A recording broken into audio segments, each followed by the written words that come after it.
Okay, so we have our little inside out pillow here. The next thing you want to do is find the gap that you left between your stitches.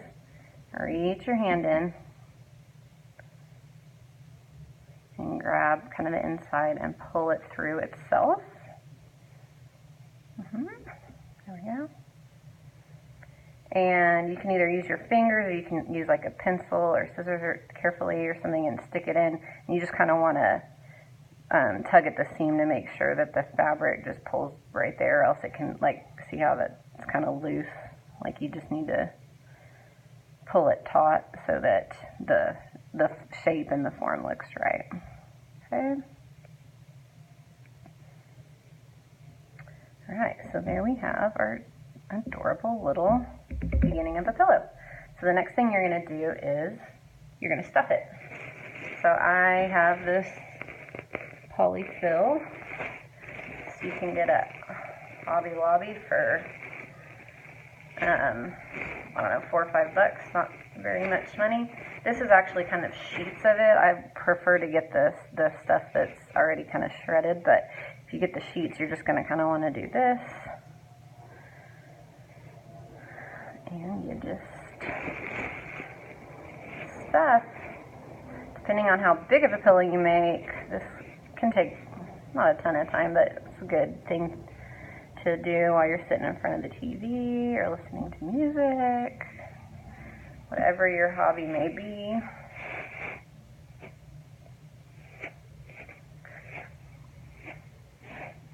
And another kind of decision you'll have to make as you're stuffing is whether you want kind of a light fluffy pillow or if you want kind of a denser, sturdier pillow. That just is a matter of preference.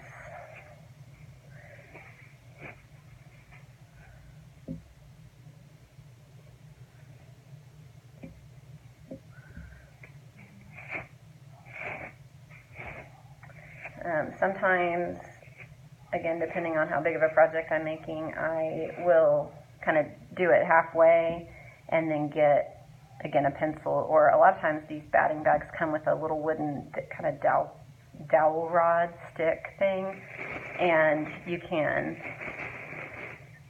just kind of poke it in there to get the stuffing to settle and pack it in a little bit better. Alright, so we're getting close on this guy, and I like to kind of like brush over the top and the back to kind of make sure that there aren't lumps, because nobody wants a lumpy pillow. Okay. Just kind of trying to round it out. And you want to be sure, it's easy to kind of sometimes feel like you're done, but it's once you sew it up, you realize that the part right, the gap is kind of empty, so you just be real sure that you get enough stuffing in right there at the hole. A little bit more. I always, when I buy these bags of stuffing, I always think I can do a lot more than I can. Stuffing doesn't go quite as far as I ever want it to. One more little bit, just for the little seam here. Okay, and there we have a lovely, fluffy, little cute round velvet pillow.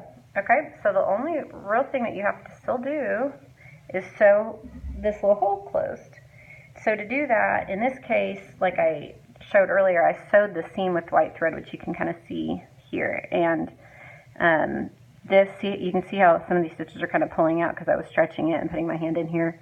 This is why you back stitch. This is why you go forward, back, forward, because this will pull out a lot worse if you don't do that. But back to what I was saying, I used white thread on the inside, which you really can't see. If you pull these apart, the seam apart, you kind of can. But in this case, when you're sewing it closed, you want to be sure to use a thread that matches because this will show. Okay, so I've got some teal thread here on a needle. And when I do this kind of work, I learned this little trick in Girl Scouts. I always cut a twice as long string as I need and then fold it in half and feed both of the ends through the needle, and that allows you, when you start, you don't have to tie a knot. You can just pass the needle through itself, through the thread itself. So I will show you how I do this. Okay, so as you recall, when we sewed, there's a little gap between the edge of the fabric and the stitches that you put in, and so you want to kind of try to mimic that when you sew it closed, or else it won't look, the roundness will be off. So you want the edges to kind of fold where that seam would have been if you had finished sewing it. So I just kind of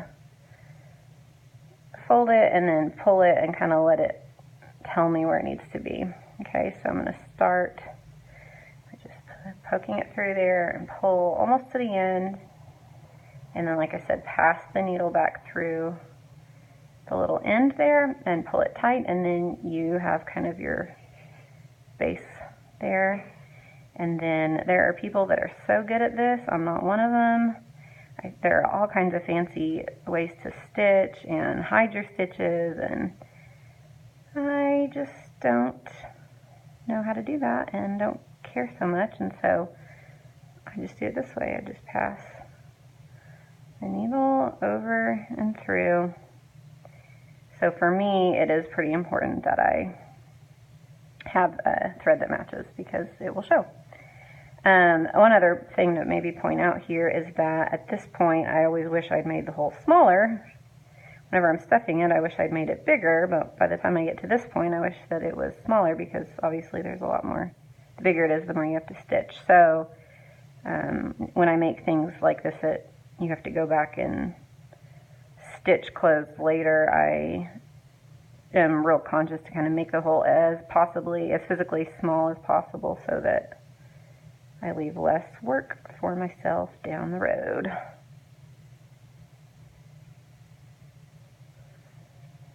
We're probably halfway. Like I said, there are probably a million YouTube videos out there that can show you how to do a really pretty little running stitch that will be a lot more hidden than this, but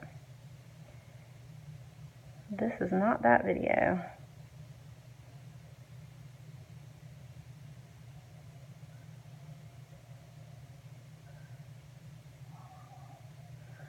Almost done. So all in all, this whole little project probably took 20 minutes to make. So quick and easy, and I think I had the thread, I had the needle, I actually had the stuffing, so I'll go ahead and count that cost. So we'll call it $4 for stuffing. I got the shirt at Goodwill for, I think it was half off, probably $3.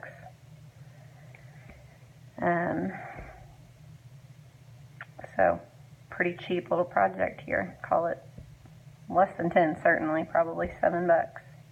Okay, so there's our little cutie little pillow, and then you would just start over for the second one.